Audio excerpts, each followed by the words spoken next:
Hi అండి. Welcome to my channel life of సంతు. ఈరోజు నేను మీతో ఒక స్టోరీ షేర్ చేసుకుంటాను. మనకిది జీవితంలో చాలా ఉపయోగపడుతుంది అండ్ ఇంట్రెస్టింగ్‌గా ఉంటుంది. స్కిప్ చేయకుండా చూడండి లాస్ట్ వరకు. కొంచెం లెంత్ ఉంటది. అయితే స్టోరీలోకెళ్తే ఒక యంగ్ కపుల్ ఉంటారు. వాళ్ళకి నెక్స్ట్ డే వెడ్డింగ్ యానివర్సరీ అనగా ముందు రోజు నైట్ గొడవయ్యి సారీ చెప్పుకోకుండా ఎవరికి వారు నిద్రపోతారనమాట. ఇంకా నెక్స్ట్ డే మార్నింగ్ ఏమో హస్బెండ్ వెళ్ళిపోతారు డ్యూటీకి రెడీ అయిపోయి. ఇంకా వైఫ్ ఆలోచిస్తదనమాట. సారీ చెప్దామా లేదా విష్ చేద్దామా? బట్ ఆయన చెప్పలేదు కదా! నేనెందుకు చెప్పాలని ఇగోకి పోయి ఇంకా ఆలోచిస్తూ ఉంటది.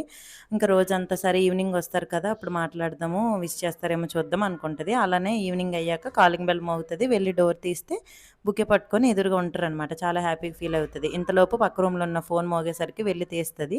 మేము పోలీసులం, పలానా దగ్గర యాక్సిడెంట్ అయిన డెడ్ బాడీ దొరికింది. అది మీ హస్బెండ్‌దే అనేసి డీటెయిల్స్ చెప్తారు ఆధార్‌లో ఉన్నవి. ఇంకా ఆమె విని ఏడుస్తదనమాట. అదేంటి వచ్చారు కదా! అననేసి. అప్పుడు అనుకుంటదనమాట, అయ్యో! ఇంకా నేనేమో అంటే మనకిష్టమైన వాళ్ళు చనిపోతే అలా ఒకసారి వచ్చి వెళ్ళిపోతారంట. సో, ఈమె కూడా అలా అనుకోని, అయ్యో! నా కోసం వచ్చారా? నేను సారీ చెప్పుంటే బాగుండేది అనేసి ఇంకొకసారి కనబడండి అని గట్టి గట్టిగా ఏడుస్తది. ఇంతలో ఫ్రెష్ అప్ అయిన హస్బెండ్ బయటకొస్తారనమాట. ఏమైంది ఏంటి అనంటే, అదేంటి మీరు ఇక్కడున్నారని షాక్ అయిపోతదనమాట. పలానా పోలీసులు చేసి ఇలా చెప్పారు మీ డీటెయిల్స్ అంటే, అయ్యో! నేను చెప్పడం మర్చిపోయాను. నా పర్సు ఒక దొంగ కొట్టేశాడు. ఆయన డీటెయిల్స్ అవి చెప్పుంటారేమో అని అనేసరికి ఈవిడ హ్యాపీగా ఫీల్ అయితది. అసలు ఈవిడ వైఫ్ నుండి చూస్తే అసలు గందరగోళం అయిపోయింది ఒక క్షణంలో జీవితం.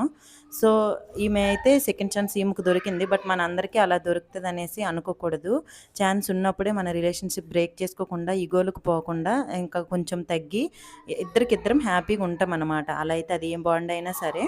ఈ స్టోరీ ఎలా ఉందో కామెంట్ చేయండి అండ్ సబ్స్క్రైబ్ చేసుకొని వెళ్ళండి. మీరేమంటారు?